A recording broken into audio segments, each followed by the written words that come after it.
Shalom, bien-aimés dans le Seigneur. Une fois de plus, nous vous bénissons dans le nom le plus glorieux de notre Seigneur Jésus-Christ. Nous sommes tellement infiniment reconnaissants envers notre Seigneur pour le souffle de vie qu'il nous accorde encore au jour d'aujourd'hui afin de nous tenir au devant de vous.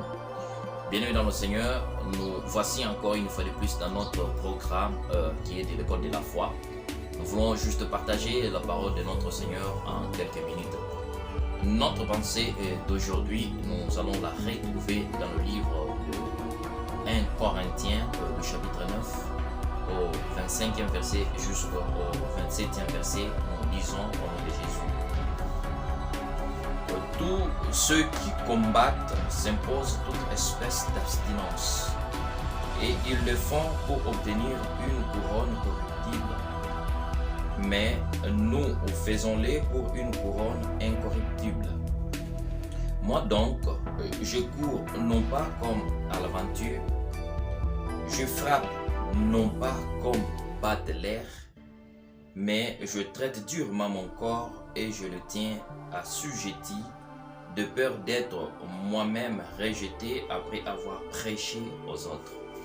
Amen. Bien, le Seigneur, il y a une très grande pensée que le Seigneur a mis dans mon cœur lorsque je méditais cette parole que je voulais partager avec vous. Aujourd'hui, nous voulons la réussite ou soit le succès dans notre vie ministérielle. Mais il y a certaines choses, certaines règles que nous sommes en train d'oublier. Nous passons outre sans pour autant les accomplir dans notre vie du ministère.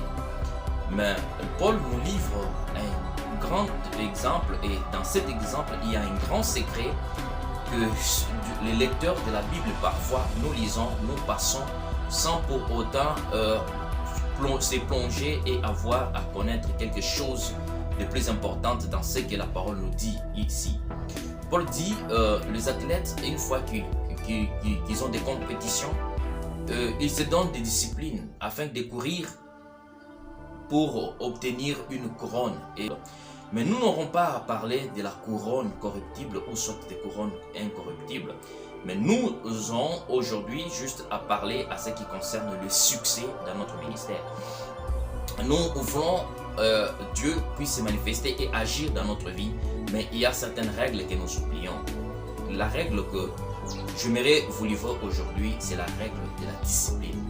Bien-aimés dans le Seigneur, pour que nous parviendrons à faire des grandes choses avec Dieu, il faut se discipliner dans la vie. Paul dit, je traite durement mon corps.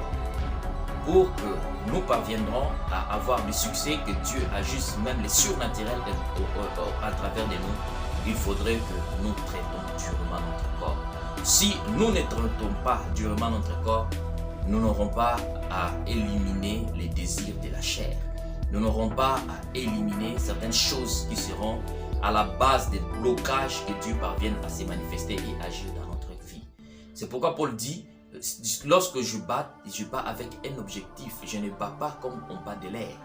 Pourquoi est-ce qu'il a dit cela? Parce qu'il a vite compris que pour parvenir au succès, il faut avoir un objectif. L'objectif, c'est quoi? Il a dit, je traite dur mon corps. Il faut qu'on traite durement notre corps, bien-aimé dans le Seigneur.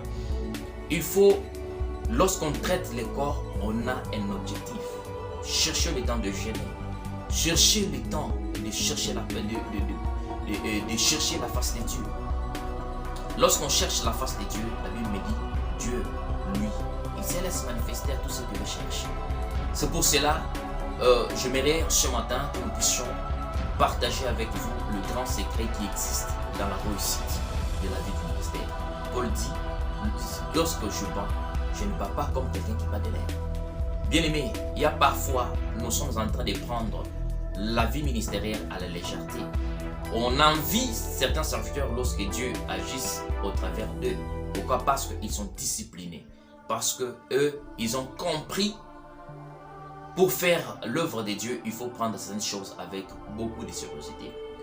Aujourd'hui, il y en a plusieurs serviteurs de Dieu qui prennent encore l'œuvre de Dieu à la légèreté. Ils n'ont pas des objectifs à atteindre. Ils frappent comme s'ils frappent dans l'air. Mais Paul dit, lorsqu'il frappe avec un objectif. Il traite son corps pour que... je dirais, il a dit, j'assujettis mon corps. Assujettir le corps, bien aimé dans le Seigneur, c'est donner une grande discipline afin que le corps parvienne à accepter les impositions que vous êtes en train de donner au corps. Nous devons imposer notre corps, bien aimé dans le Seigneur, en cherchant Dieu. Impose le corps, refuse certaines relations. Peut-être ça est bénéfique dans notre vie charnelle, mais parfois ce n'est pas bénéfique dans notre vie spirituelle. Rompez ces relations. Bien-aimés dans le Seigneur, et l'objectif. Dieu veut que nous puissions faire avec lui de grandes choses. Dieu veut nous amener dans une dimension surnaturelle afin que le monde parvienne à voir que nous sommes réellement des serviteurs de Dieu. Pour être avec Dieu, pour marcher avec Dieu, Moïse avait compris lorsque Dieu l'avait amené et l'avait donné la mission de faire sortir Israël dans la servitude. Moïse est sorti avec le peuple, ils sont arrivés dans le désert. Mais Moïse a dit à Dieu, si tu ne pars pas avec nous, je ne sortirai pas ici avec ce peuple. Bien aimé Seigneur, accepte que Dieu parvienne à t'accompagner dans ce que tu as à faire. Accepte que Dieu prenne les devants dans ton ministère. Pour que Dieu parvienne à prendre le devant de ton ministère, c'est avoir de l'intimité avec nous. Comme je l'ai parlé, pour avoir de l'intimité avec Dieu, il faut se sacrifier. Mais aujourd'hui, nous voyons que Paul nous livre un grand secret. Il dit qu'il a sujeté son corps. Il traite durement son corps. Bien-aimé, acceptez de traiter durement ton corps. Acceptez de te sacrifier pour l'œuvre de Dieu. Et tu verras le ciel, le Saint-Esprit.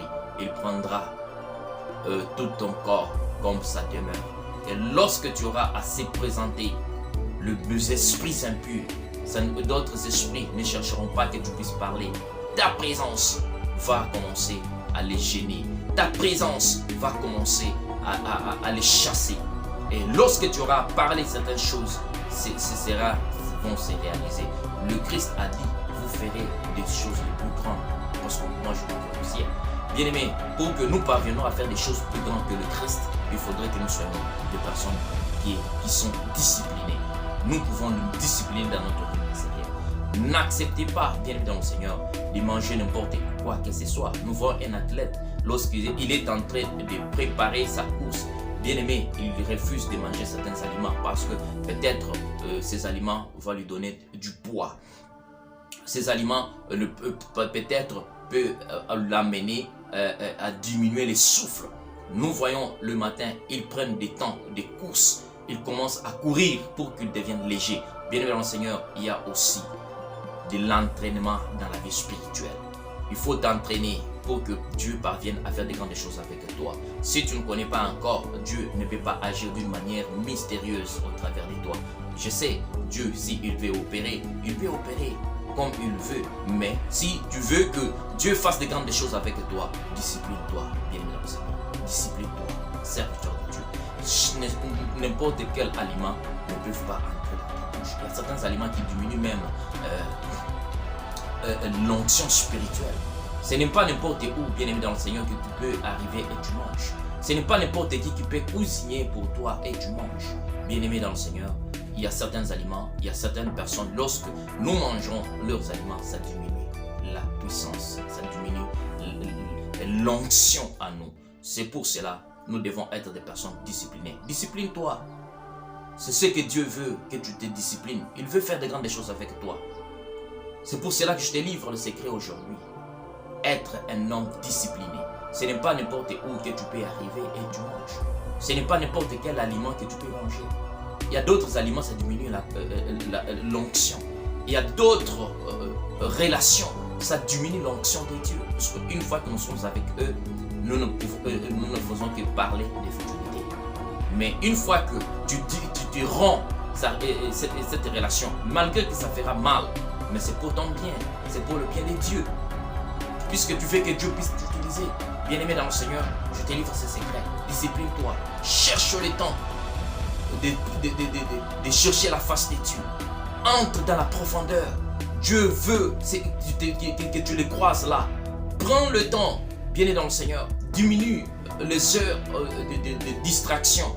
Diminue les heures de se divertir. Cherchez le temps de parler avec Dieu. Et même ces temps, il faut que qu'il soit chronométré. Une fois que ces temps est chronométré, le ciel à ces temps-là sera ouvert. Parce que le ciel va connaître à 7 heures que mon serviteur est au rendez-vous. Et les anges vont descendre. Et le ciel sera ouvert à ces temps-là pour que tu puisses te connecter avec le ciel. C'est pour cela, oh bien-aimé, je te dis en ce matin, sois un homme de Dieu, une femme de Dieu, disciplinée dans ta vie du ministère. Dieu veut faire des grandes choses avec toi. Le temps-ci, d'autres personnes ne sont pas là, ils ne cherchent pas à voir que nous puissions leur prêcher. Ils veulent voir le Christ se manifester au travers de nous pour qu'ils parviennent à accepter. Dieu n'a pas changé. Ce qu'il a fait hier, il est capable de le faire encore aujourd'hui avec toi. Mais la chose la plus secrète dont je t'ai dit est de te discipliner. Cherche le temps. Traite durement ton corps. Paul a dit, je traite durement mon corps. J'assujettis mon corps. Assujettir, ce n'est pas facile, bien aimé dans le Seigneur, pour que le corps parvienne à accepter les impositions que tu lui donnes. Ce n'est pas facile parce qu'il a accepté de traiter durement son corps. C'est pour cela que Dieu a accepté d'agir au travers de lui. Si tu ne traites pas durement ton corps, tu n'as pas le temps de jeûner, tu n'as pas le temps de faire la lecture, la méditation de la parole de Dieu. Tu n'as pas le temps de rompre certaines relations. Dieu n'aura pas à se manifester en toi. On va toujours rester à des choses superficielles. Je peux te donner l'exemple de la radio. Une fois que vous voulez arriver à écouter une émission dans telle radio qui se trouve dans une fréquence quelconque, vous allumez la radio, vous allez voir que la radio peut-être n'était pas à cette chaîne de la fréquence que vous voulez, mais il faut que tu aies de la patience à chercher la fréquence de cette radio. Il y a des fois que la fréquence arrive, mais ça parle avec les bruits, mais tu auras aussi de la patience de chercher à tirer ces bruits. C'est pour cela, bien aimé, il y a beaucoup de serviteurs de Dieu qui n'arrivent pas encore à la fréquence. Ils prennent la fréquence du ciel avec le bruit. C'est pour cela qu'ils donnent avec les messages avec beaucoup de tâtonnements. Il y a à ce temps-là, et lorsqu'ils se tiennent en train de faire l'œuvre de Dieu, ils le font à tâtons. Pourquoi? Parce qu'ils ne sont pas dans la bonne fréquence. Pour arriver à bonne fréquence, il faut se discipliner. Bien-aimé, discipline-toi. Le ciel est ouvert. Le ciel veut agir avec toi. Le ciel a décidé de faire des grandes choses avec toi. Mais la chose que je te dis en ce matin est de te discipliner. Prends la décision à partir d'aujourd'hui de te discipliner, de rompre certaines relations qui ne sont pas utiles dans la vie de ton ministère. Et tu verras la gloire de Dieu se manifester au travers de toi. Soyez bénis dans le nom le plus glorieux de notre Seigneur Jésus-Christ. Passez une très bonne journée accompagnée de notre Seigneur Jésus. Merci.